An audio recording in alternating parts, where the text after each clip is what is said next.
Hi guys, Korean movie recapped here. Before we start, warning. Spoilers ahead. Today, I'm going to recap a 2013 Korean drama comedy movie, called Miracle in Cell Number 7. This movie is based on the real-life story of a mentally disabled man who was tortured and pleaded guilty under duress to the sexual assault and murder of a 9-year-old girl in 1972 in Chuncheon City.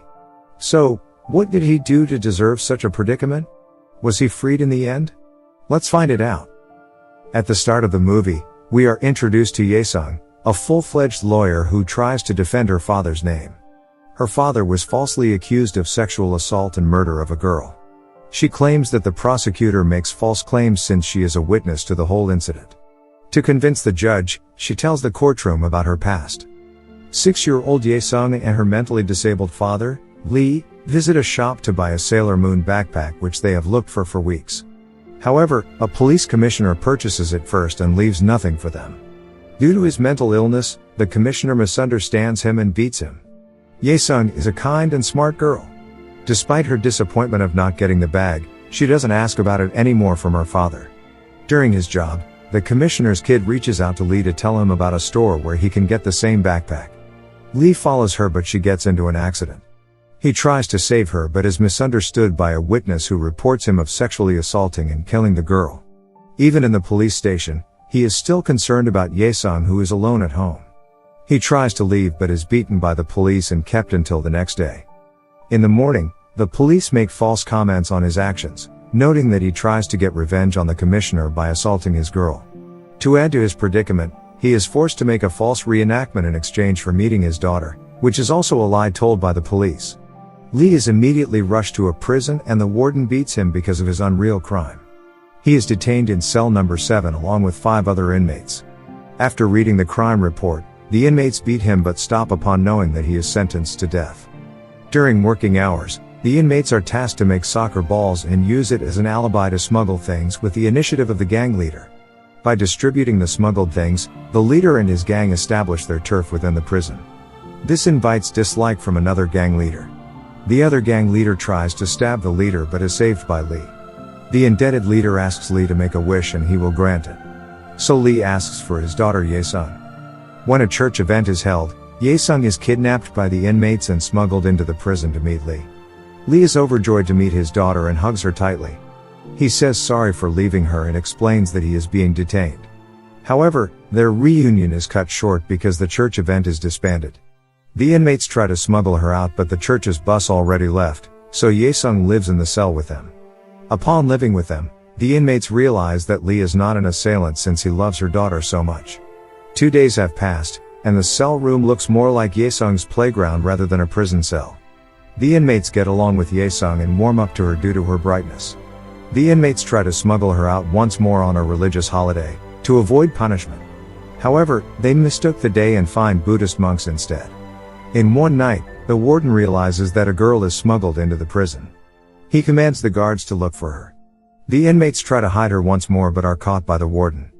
Ye-sung is sent back to the orphanage and Lee is confined in a solitary cell. That night, a fire breaks out from an attempted arson. A prisoner sets his cell on fire and the warden tries to save him. However, the fire gets bigger and the warden is trapped instead. Lee tries to save him but gets injured during the process. When he wakes up, he realizes that Lee has saved him and suspects that his crime report is fabricated. Meanwhile, Ye-sung comes back to her school to attend the classes. Her teacher asks about her problem and Ye-sung recommends a parent consultation instead, so that she can meet her father. In the prison, Lee is finally united with her daughter once more. Upon realizing that the girl just misses her father so much, she doesn't bother them and lets them talk wholeheartedly. They enjoy their conversation very much but the visit time's up. The warden sees Lee's love towards his daughter for the first time and is more convinced about his suspicion. He recollects his memories about his only son who was killed by an inmate. After their separation, Ye-sung grieves so much that she doesn't want to eat. Seeing this, the warden cares for her and adopts her. He also tries to prove Lee's innocence.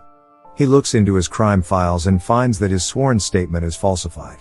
The police was also forced to wrap the case up in a week, which might lead to them exploiting Lee's mental disability.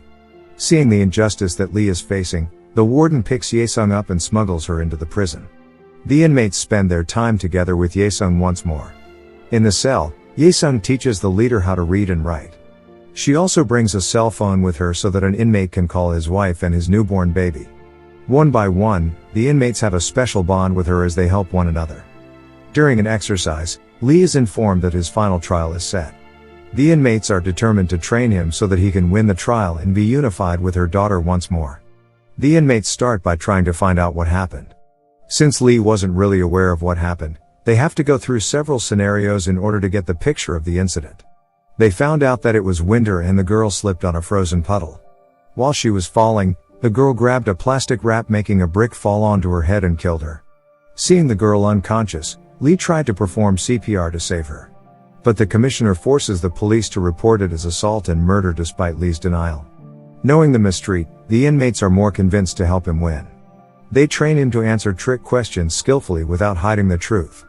Even though it is hard due to Lee's illness, they are still confident that Lee will win because he has been mistreated. Lee studies day and night, in every situation, to make sure he can live with Ye-sung once more. The inmates also organize a petition from the other prisoners to help Lee in his trial. Meanwhile, the warden meets the commissioner to convince him of Lee's innocence. He also asks the commissioner to reinvestigate the case. However, he has to obey his superior and agrees with the verdict instead. When Lee is training, a public lawyer comes to meet him. The lawyer says that he must plead guilty to save Ye-sung, because the commissioner wants him executed. He threatens him that the commissioner will hurt Ye-sung instead if he wins the trial. The lawyer also abandons the prisoner's petition, saying that it won't help. After a while, Lee and the warden depart for the courtroom. In the waiting room, the commissioner threatens him to accept his punishment, or he will hurt his daughter instead. Under duress, Lee finally breaks and pleads guilty to the accusations, to save his daughter.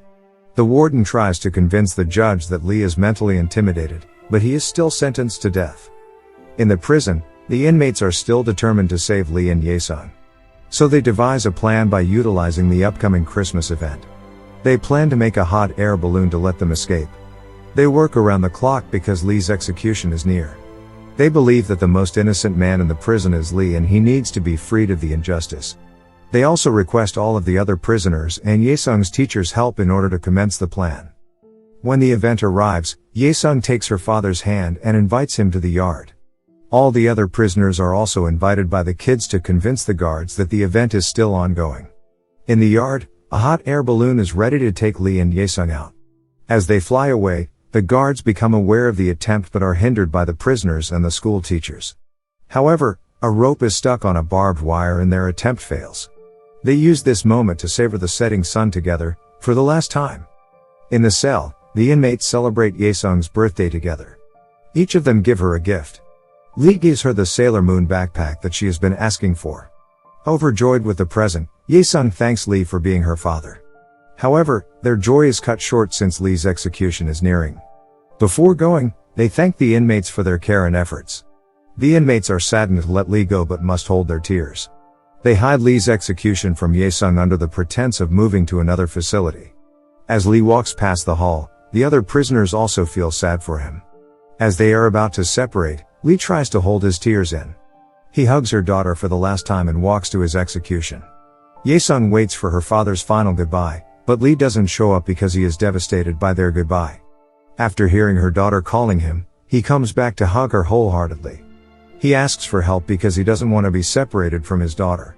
Over and over, he says sorry and asks for help from anyone, but the prisoners and the guards cannot do anything for them. Seeing his father crying, Ye-sung also cries and asks him to stay, saying that she will visit him every day. After the event, Lee is still executed for the false accusations. Ye-sung studies hard to be a lawyer and appeals for the case. With the inmates' testimony and the public support, Lee is found innocent and his name is cleared. In the end, Ye-sung sees her as a child and her father, flying away on the balloon as if he is off to a better place in heaven. Subscribe to watch more videos like this, turn on notifications, and leave a like and comment to help the channel out. Thank you for watching, and see you next time.